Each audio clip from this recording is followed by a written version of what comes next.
Have you gone through so much in your life that you're always wondering, Lord, why me?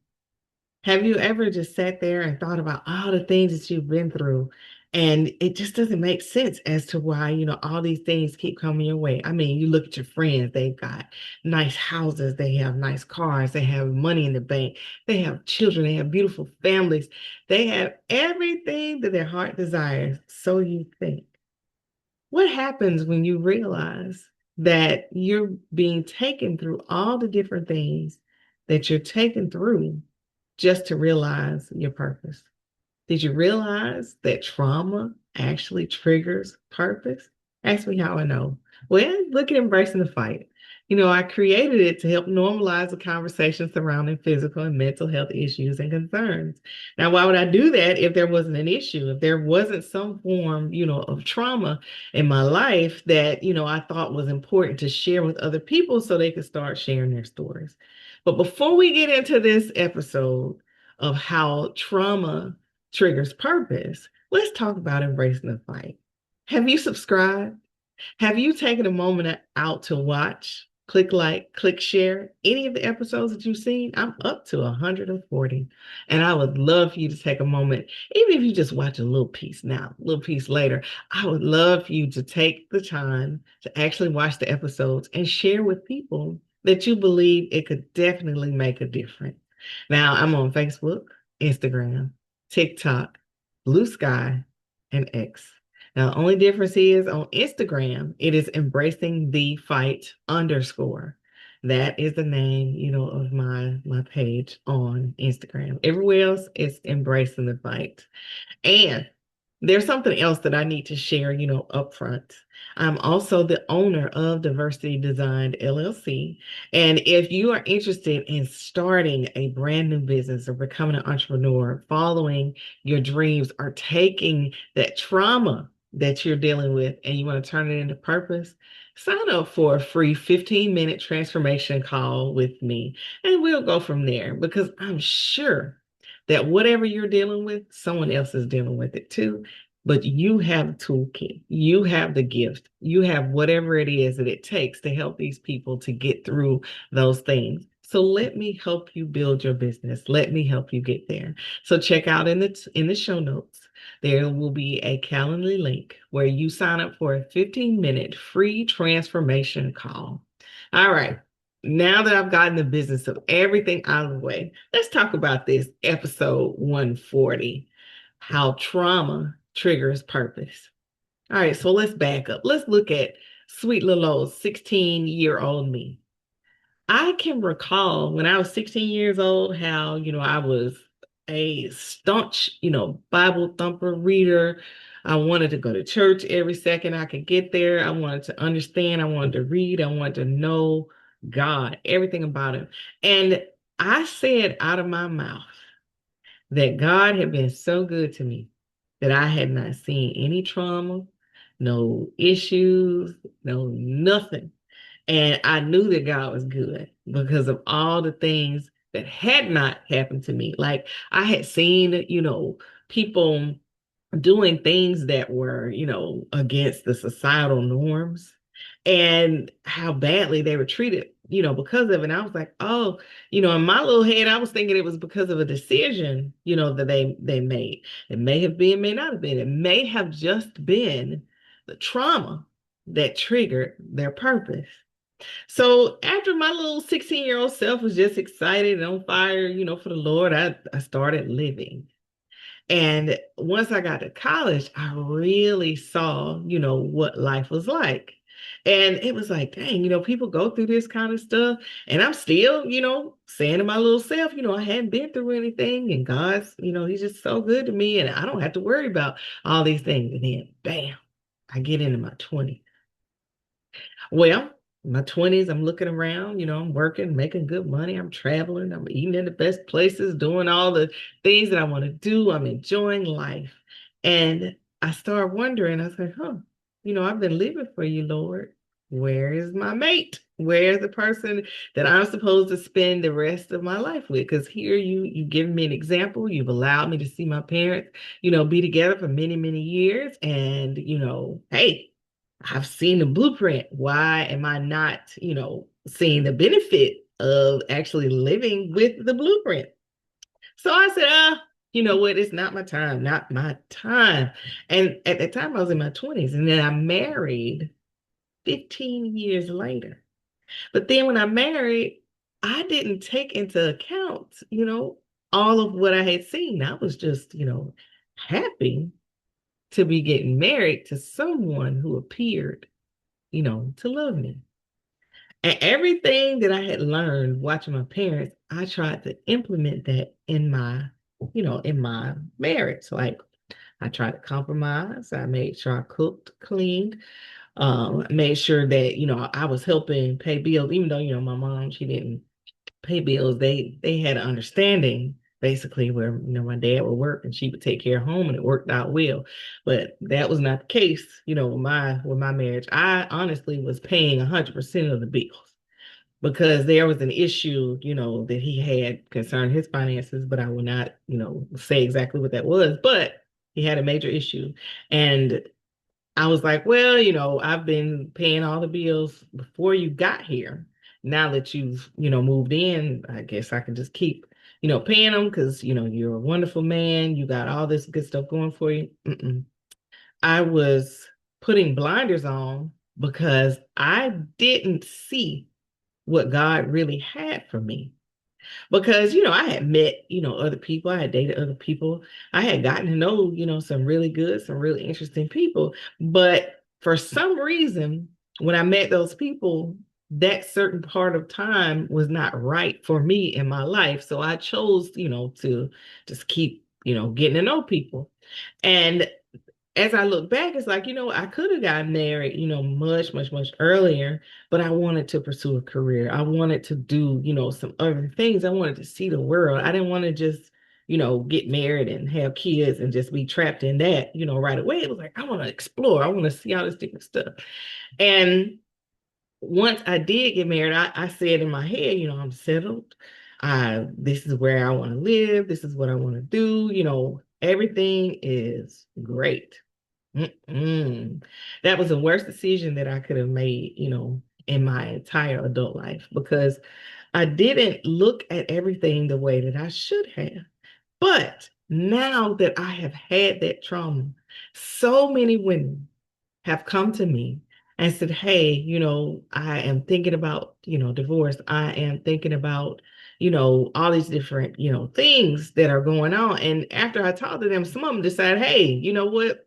Divorce is not the way because what you describe is horrible. What I'm describing is just, a lazy man not want to pick up his pants off the floor or something. It's not, there's no violence, there's no, anything else that would pull me away from my person. Or some of the people that I've talked to, they've just been together so long, they felt like they were growing apart. But by me being able to give them insight into what happened in my marriage, they were like, you know what? Mm-mm.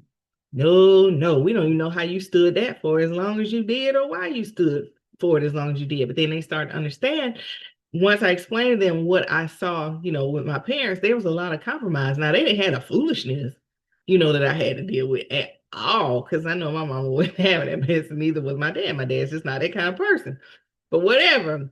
I married somebody who pretended to be one way and ended up being, another way, and I found out the hard way.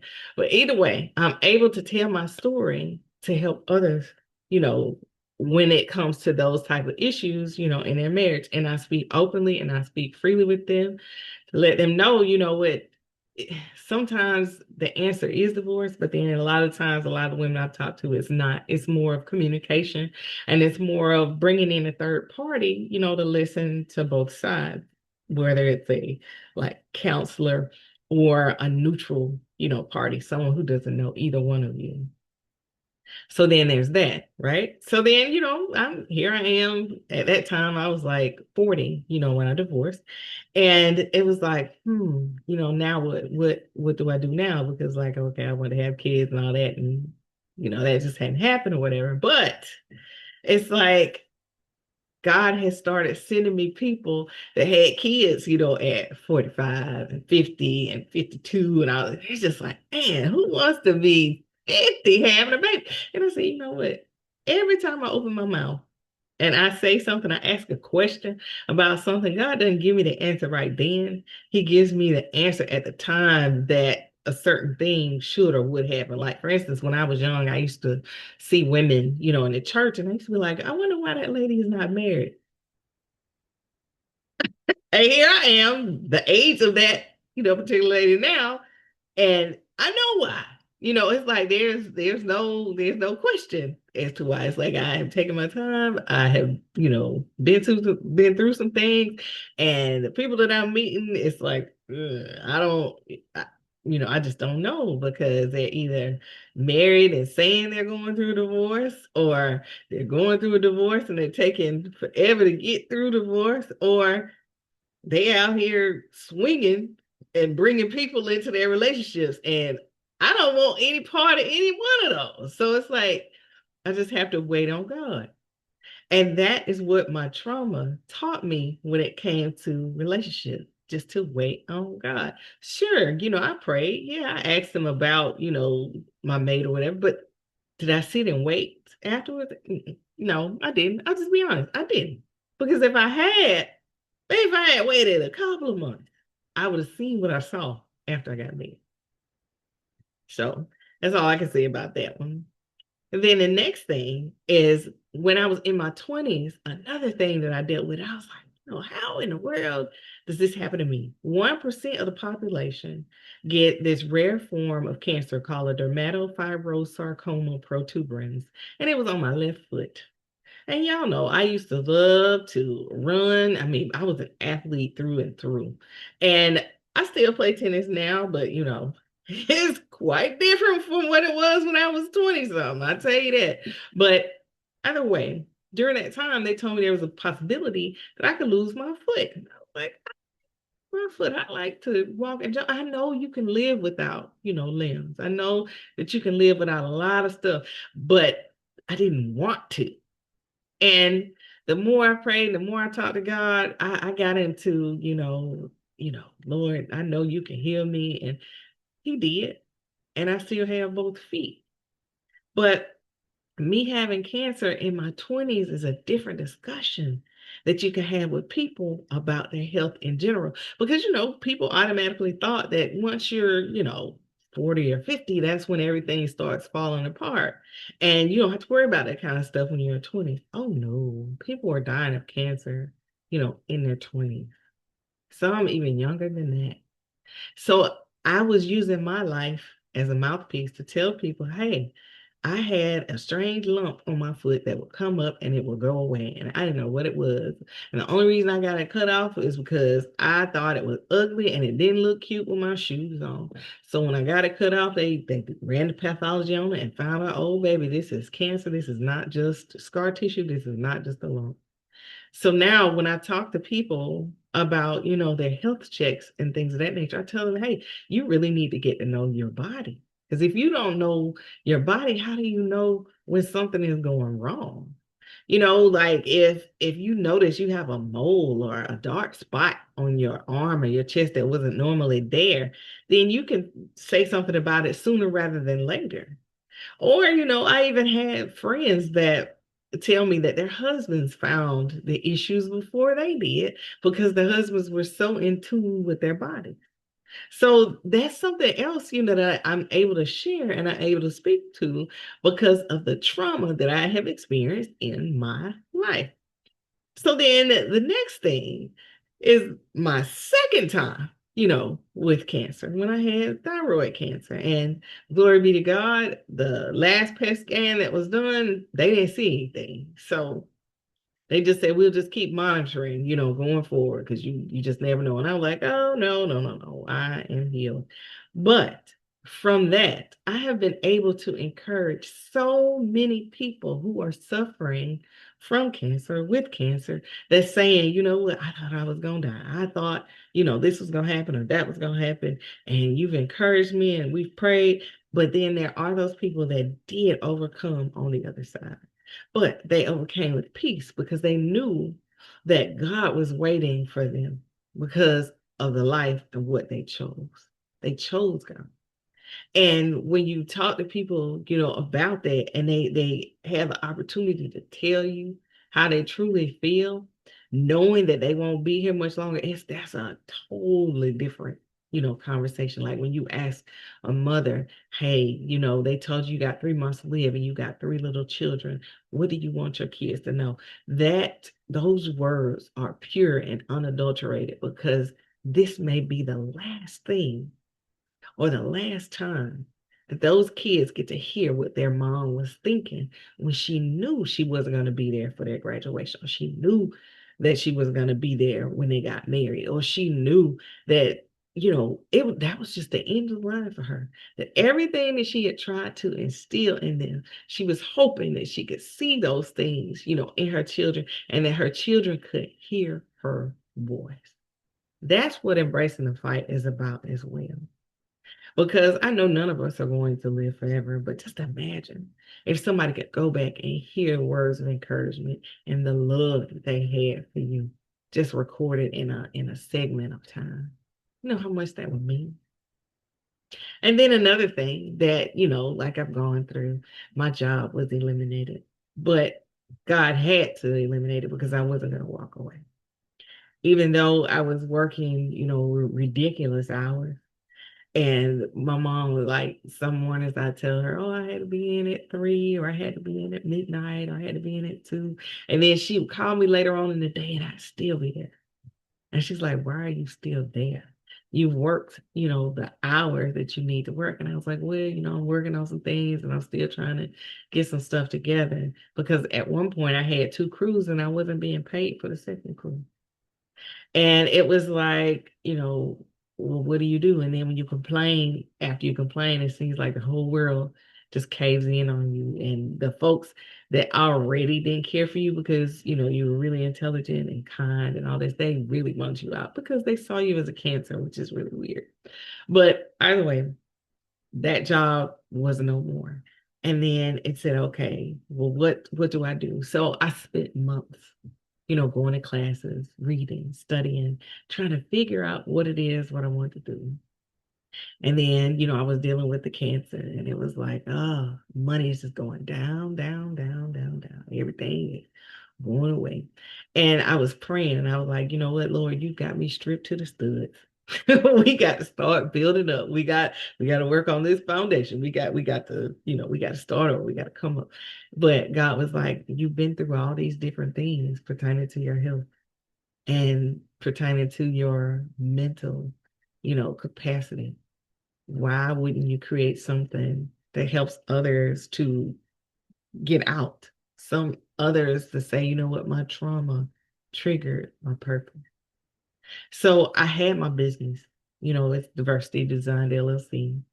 And I wasn't doing anything with it other than looking for government contracts. But then I said, wait a minute. There's a lot of small businesses out here that can get funding, that have amazing programs that can help people, especially when it deals with health. How can I help those people and how can I get paid? Because, a lot of people say, oh, the information that you get, you shouldn't get paid for and all this stuff. Y'all, it's biblical. The word basically says that you can have knowledge, but you need to share it. And when you share that knowledge, there's nothing wrong with you getting paid for it. Imagine someone saying, you know what, churches shouldn't, have pastors that get paid. Well, how are they supposed to, live if they are running this particular church in an area and they're going to visit the sick and they are ministering to you, they're offering counseling services, they're writing books, they are creating programs, they're doing everything that a CEO would do for a corporation, but because you're doing it for God, people say you shouldn't get paid. That's nuts. That is absolutely nuts. It's a job that has, amazing benefits when you look at it, but you still need to get paid. So with diversity design, I said, okay, I'm going to focus it more towards helping, small businesses, but I want to help those entrepreneurs that lie dormant inside of these W-2, earners. Because people go to work every day and they probably sit there fighting in their head saying, I hate it here, I want to get out. But they're not taking any steps, to get out of there because they don't know what steps to take and they don't know what to do. And that's where I come in. I show you how you can take your trauma and turn it into purpose. So, what I need you to do is take a moment and just really sit back and think about, what things have happened in your life. What does your story show? What trauma have you experienced? And the trauma, has it triggered purpose or just pain that you've been sitting in and wallowing in? So there's no reason for a person, to hold on to pain for so long, because even though someone else did it to you, you realize that that person has moved on and is living rent free in your head. And instead of them living rent free in your head, you can push them out into a program or into a service that helps other people that are dealing with something like what you're dealing with. And if you recall, I've had people, to come on and talk about, how they had children that were murdered. And once the children were murdered, they created women's organizations that help moms who've lost kids.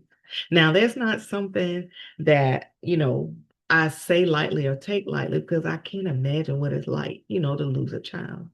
But then to build something in honor of that child, I'm sure that feeling has to be, amazing, and it gives you warmth and it helps you because it helps other people, to deal with the pain that they're dealing with.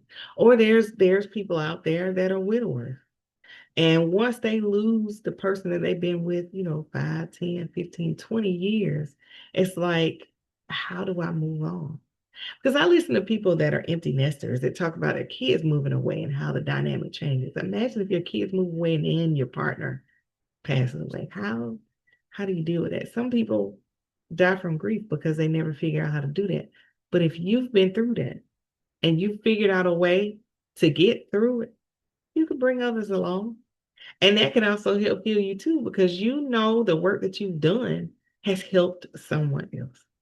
And that's all I'm really talking about today. That's it. The trauma that you have in your life triggers purpose. So, what trauma have you experienced that you can turn around and make it your purpose, the reason why you wake up with that beautiful smile on your face, or why your heart feels warm, or something that you can do in the community that truly impacts positivity, and not every time you turn around you hear about someone getting shot or someone being robbed or some craziness. What happened to spreading a little love every day? What happened to changing the atmosphere one person at a time? What happened to that? Nothing. It's just we're all kind of lying dormant. We need to step into this and see what we can do to get these wheels rolling again. Because you see, the government's not, helping a whole lot with unity, but we can. Because just because the government is a ruling body doesn't mean that we can't do things to help each other, to spread that love. Let's do it.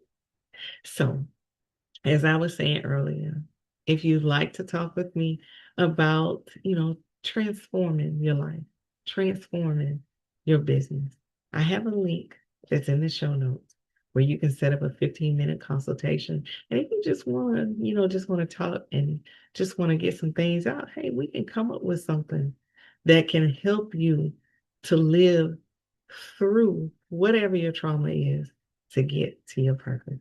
All right. I look forward to hearing from everyone. And as always, I want to thank you for watching this episode of Embracing the Fight: How Trauma Triggers Purpose. All right. I want y'all to have absolutely amazing day.